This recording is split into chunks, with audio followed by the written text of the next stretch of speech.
1 Peter chapter 3.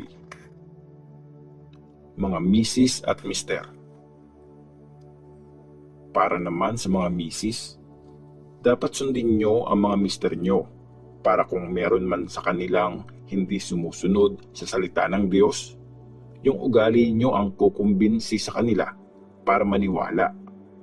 Hindi nyo na kailangang magsalita pag nakita nilang malinis at kagalang-galang ang pamumuhay nyo. Huwag kayong umasa sa mga panlabas na papaganda gaya ng mga garang hairstyle, mga gold na alahas at mga mamahaling damit. Instead, ang nagpapaganda dapat sa inyo ay ang totoong kalooban, yung di kumukupas na ganda ng pagiging mabait at malumanay. Kasi napaka-special nun sa paningin ng Diyos.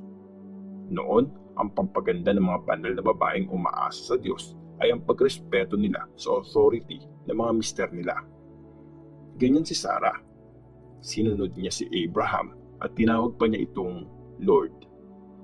Mga anak kayo ni Sarah kung ginagawa niyo ang tama at hindi kayo natatakot sa kahit ano. Kayo naman, mga mister, intindihin niyong mabuti ang mga misis niyo.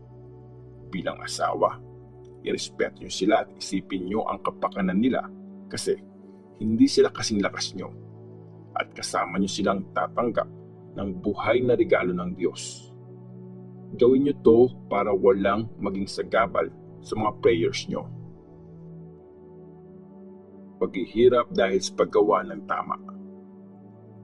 Lastly, dapat magkaisa kayong lahat sa ugali at damdamin. Mahalin nyo ang isa't isa. Maging mabait at humble kayo. Huwag niyong gantihan ng masama ang gumagawa sa inyo ng masama. Huwag niyong sumpain ang sumusumpa sa inyo. I-bless niyo sila kasi tinawag kayo ng Diyos para tumanggap kayo ng blessing.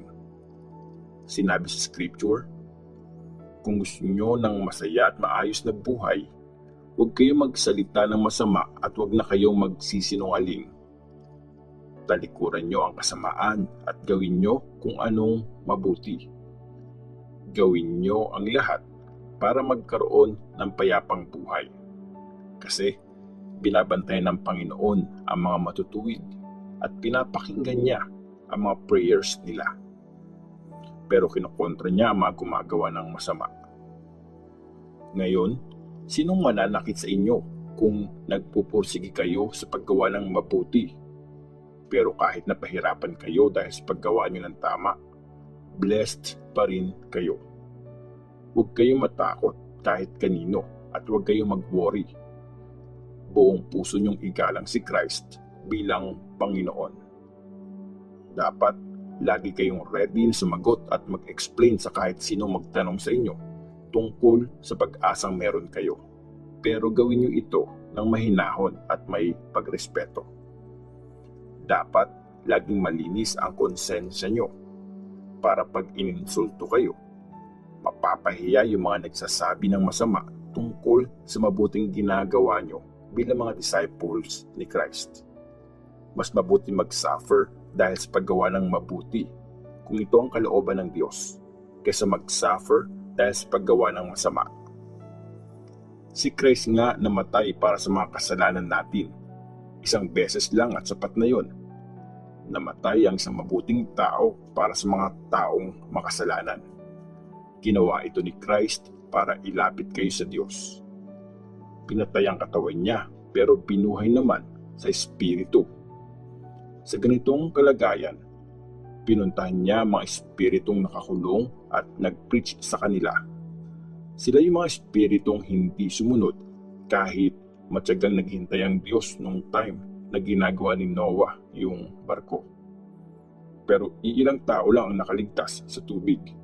8 tao lang. Simbol yon ng baptism na nagliligtas sa inyo ngayon. Hindi ito paglilinis ng dumi sa katawan, pero pangako yon na binigay sa Diyos na nanggaling sa malinis na konsensya. Naliligtas kayo ng baptism dahil nabuhay ulit si Jesus Christ galing sa kamatayan. Nasa langit na siya ngayon nakaupo sa kanan ng Diyos at naghahari siya sa lahat, sa mga angels, sa mga pinuno at may kapangyarihan.